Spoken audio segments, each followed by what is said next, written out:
The following is a summary of a Sicha of Shabbos Parshas Vayeshev Tov Shin Nun. We find a very interesting and quite astonishing fact about Hanukkah. The story of Hanukkah is actually documented in a book called Megillas Antiochus. It's not one of the 24 books of the Tanakh. However, it is quoted in Halacha and in Poskim, and in many communities in the world, it's actually read on Hanukkah. And this is very, very surprising that a book which is not a book in the Tanakh is actually read in public. And if we actually contrast Hanukkah with Purim, we actually highlight the question. Because on Purim, we do read Megillas Esther. The scroll of Esther is one of the books of the Tanakh. And in fact, Esther herself said, Kisvuni Ledores, writes me in the Tanakh for all generations.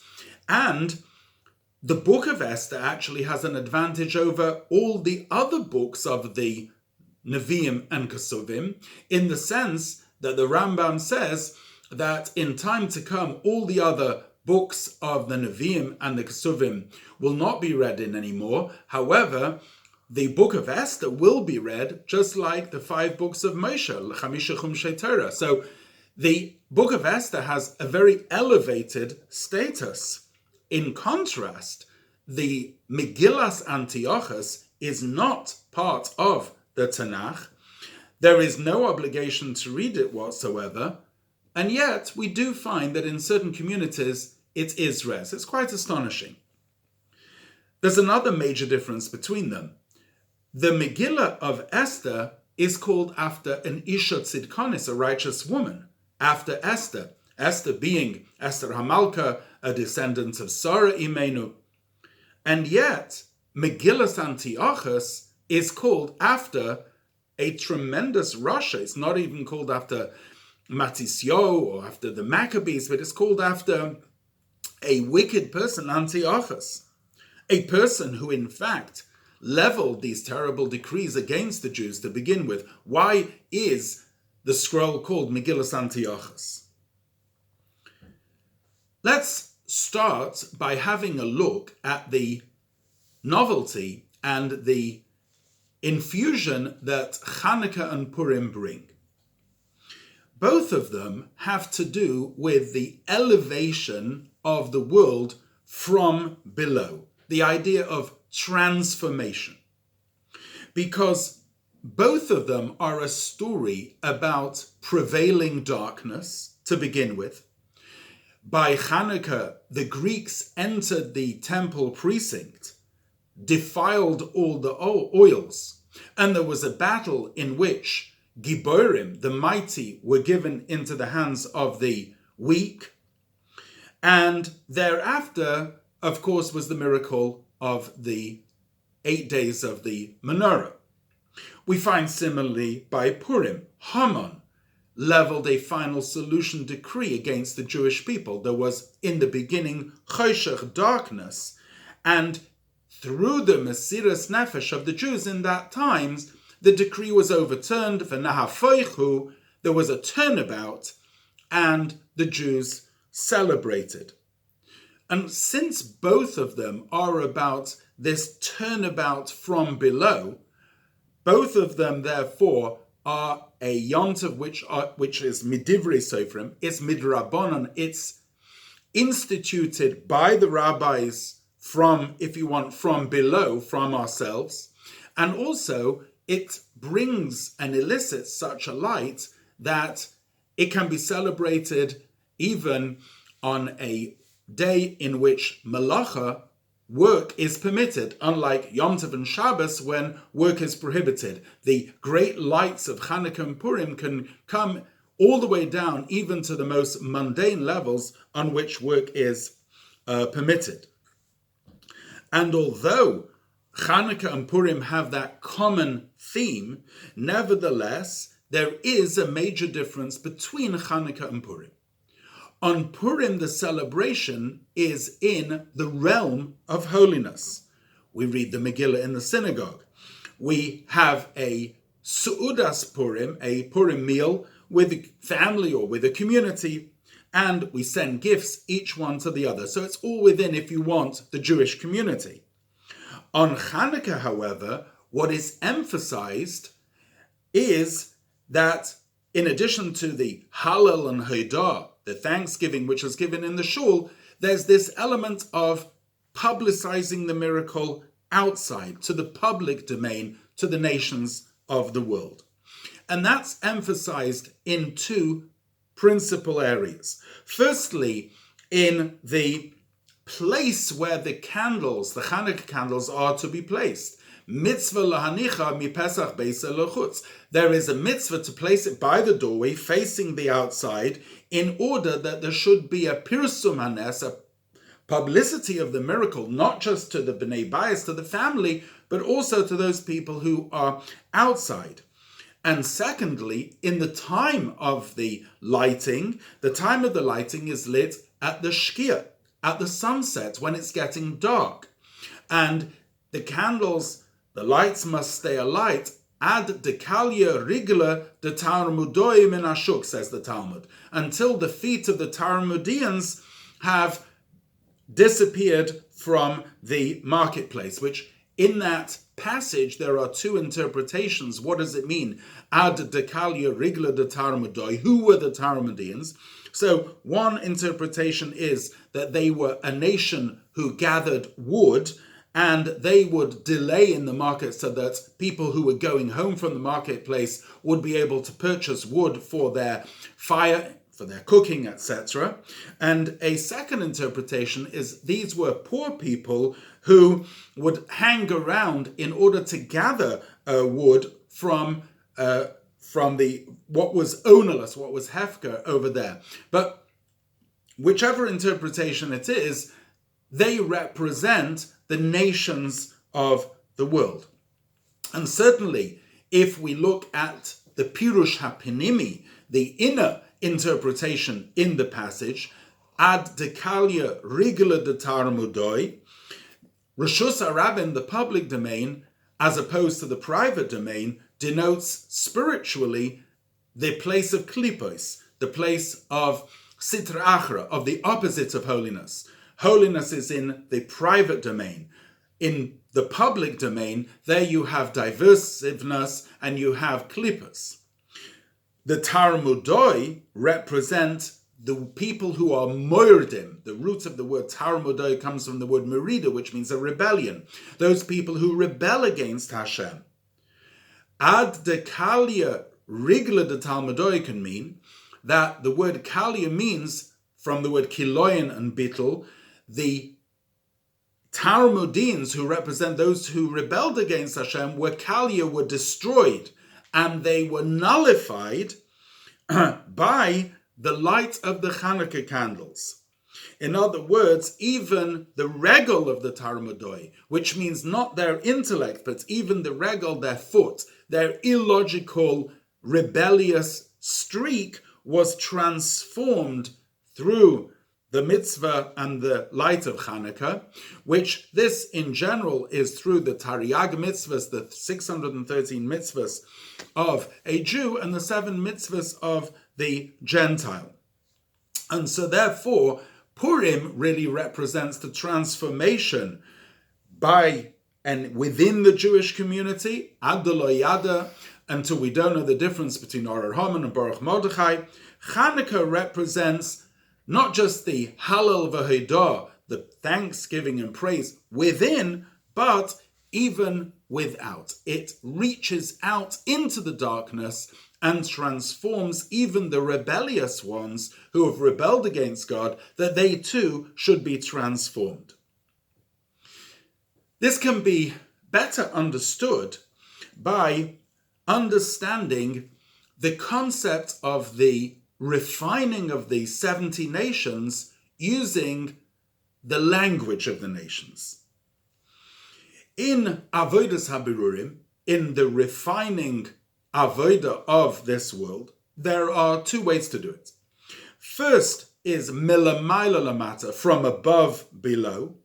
In other words, through avodah in the realm of holiness, in the realm of kedusha, Torah learning, etc., we refine the world as it infuses the world with holiness from above. So, for example, when we learn the dinim of nezikin, the laws of damages, an ox goring a cow, and so on and so forth, by learning the concept of Torah, this refines the world as it's infused from above down here below.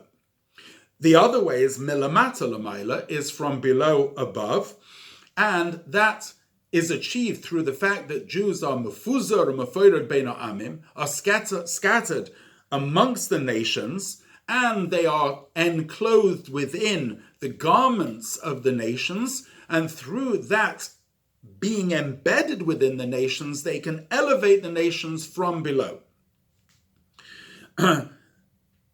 The same is true about the nations themselves and the language which they speak. In the beginning of creation, the whole world spoke Lashon HaKodesh.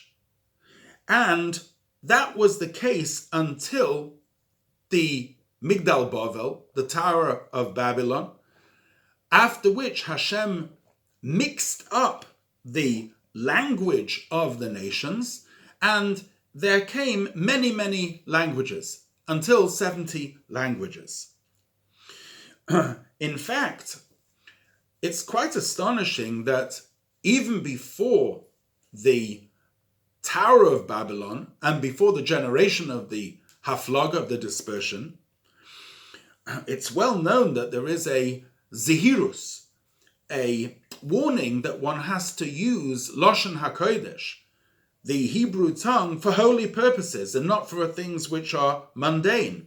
And yet it's quite astonishing that we find that all the first generations until the time of the Dor Haflaga, the generation of the dispersion, spoke Lashon HaKodesh, and yet that includes also the generation of Enosh, in which Avodah Zarah, idol worship, was started. So they obviously were not using the Hebrew language, the Lashon HaKodesh, the holy tongue, for good purposes.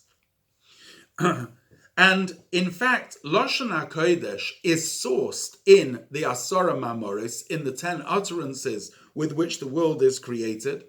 And the Shmoya Sheyikru Lo B'Lashon HaKodesh, as the Alter Rebbe explains in Tanya, any item in this world has a Hebrew name, and it's the letters of the Hebrew name that carry the chayas, the energy, which actually create that object. So, for example, take Oir. Oir is created by the combination of the letters Aleph, Vav, and Resh.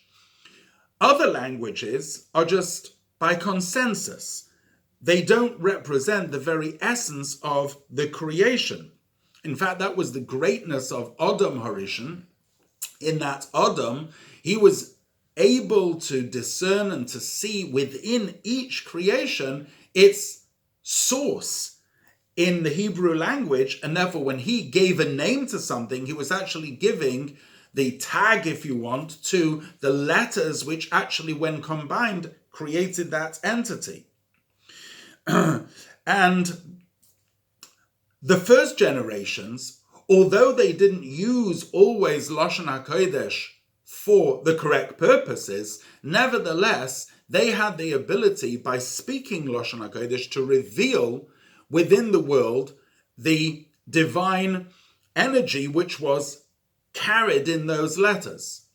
That stopped by the Tower of Bavel, the Migdal Bavel, when Hashem moved on the Seder to be that because they in fact wanted, if you want, to cut away or to sever themselves from that source, and that now language would be spoken in Shivim Lashon, in 70 languages, and it was necessary from within those languages for there to be an elevation to the original source. It's rather like the Alter Rebbe explains the difference between stones and bricks. Stones are a heavenly creation, whereas bricks are made by man. The original language of Lashon HaKodesh is like stones. It was a divine creation. Whereas the language of the nations are like bricks, which require building. However, since originally the nations did speak Lashon HaKodesh, therefore power was given that even within the languages of the world, there is the capability to elevate them. In fact, some words of Lashon HaKodesh became embedded within those languages. So, for example, take the word Yegar Sahadusa or Toitofos, which occurs in the mitzvah of tefillin. The word Toitofos was originally a Hebrew word, but then it became embedded in Katvian and in African. And when the Torah says Toitofos, although it seems to be a different language, nevertheless, originally it was in fact Lashon HaKodesh. Or there is another interpretation that, in fact, these words do belong to the other languages, and yet they were elevated to be included inside the Torah, because that's what we need to do. We need to take foreign languages and elevate them to a Torah status. And actually we find that in a number of books of the Tanakh, particularly, for example, the book of Daniel, which is written in Aramaic, and yet the Aramaic was, if you want, upgraded and lifted up in order to convey the holy language of the book of Daniel. And that's one of the reasons why it says that when Mashiach will come, the languages of the nations will not disappear. In other words, not only will we then speak again Lashon HaKodesh, but we'll also speak the Shivim Lashon, the 70 languages of the world, because those languages themselves will become elevated and refined. Now, that's really the difference between Hanukkah and Purim. Purim can be compared to the language of Lashon HaKodesh. It's the refining of the world, if you want, from above.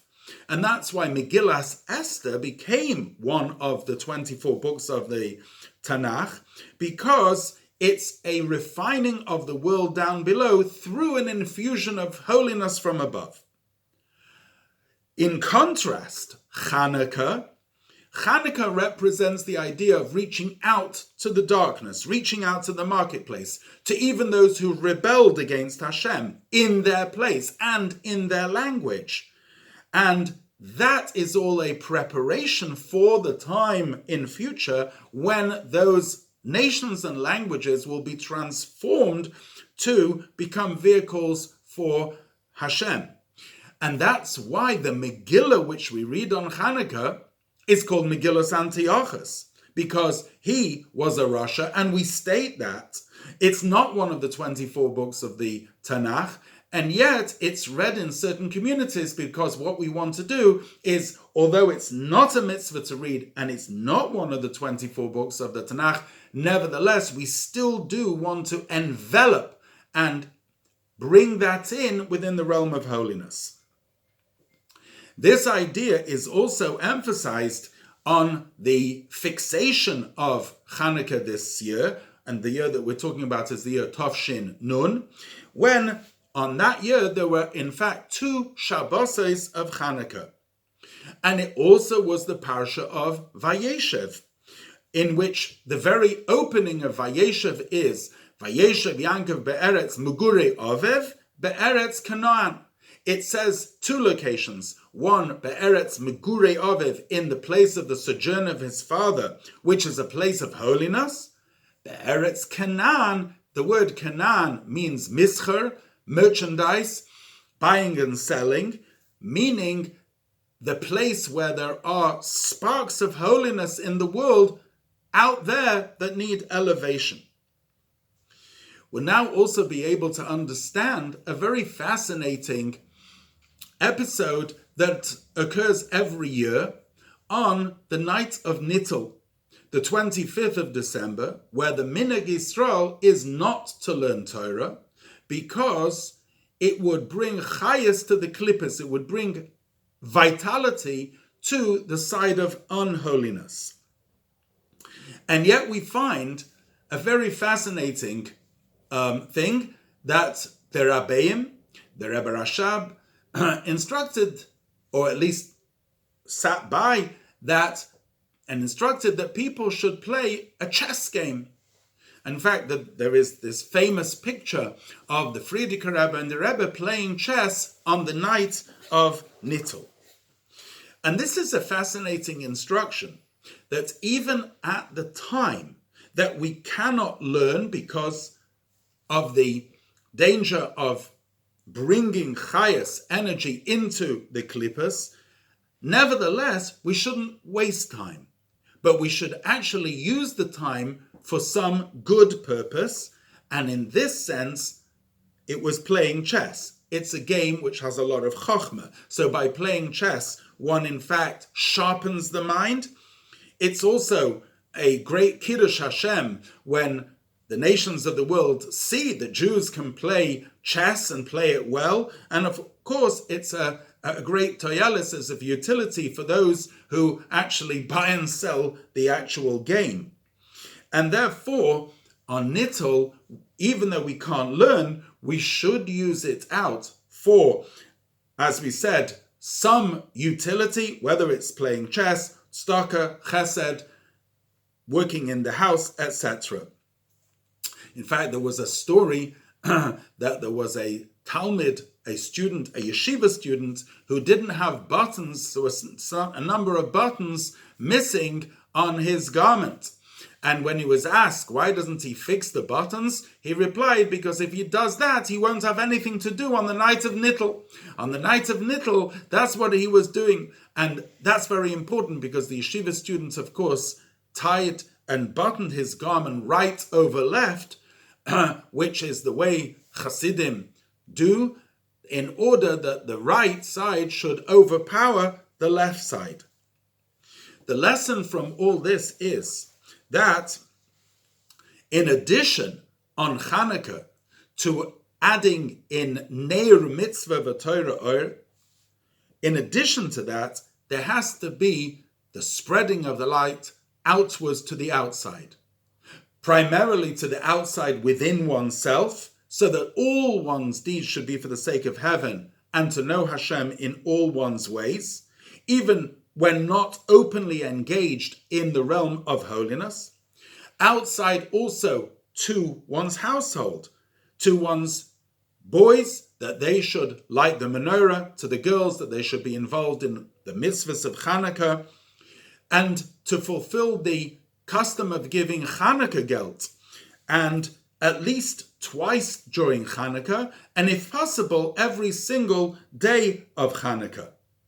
And then there's the idea of reaching literally outside to the street, having an influence over boys and girls who don't currently attend a Jewish school, having an influence on them that they should attend a Jewish school, and then reaching out even further to the furthest extremities of the darkness, transforming the darkness so that all should operate to fill the world with the glory of Hashem, as it says, Miketz Shnosayim Yomim. At the end of these 2 years, that's the idea of the Ketz of the Geula, the end time of Geula, which will be brought by Yosef. And this is a reference to Yosef Shebedareno, the Rebbe, who was called Yosef, bringing out in the world that Einoid Milvadoi, that there's nothing, no element in the world, be it human, animal, vegetable, and inanimate, and even the most inanimate of inanimate items, should all be used as vessels, conduits, and channels to bring out the glory of Hashem. As it's well known, the story that in Russia, in the height of the times of the Russian rule, a chassid walked in the street, and a policeman came over to the chassid, and he said, "Who is going? Who goes there?" And the chassid replied in Russian, "Bittul idiot," that Bittul is going. In other words, Bittul meaning self-nullification. Nothingness is walking. We need to reach that level that everything in the world feels that Ein Oid Milvadoi, And when we reach that level through the lights of Hanukkah to the entire world, then V'hoisel Hashem Hamlucha, then ultimately the kingship will be to Hashem, and all the nations of the world will come together and to recognize the oneness and the sovereignty of Hashem.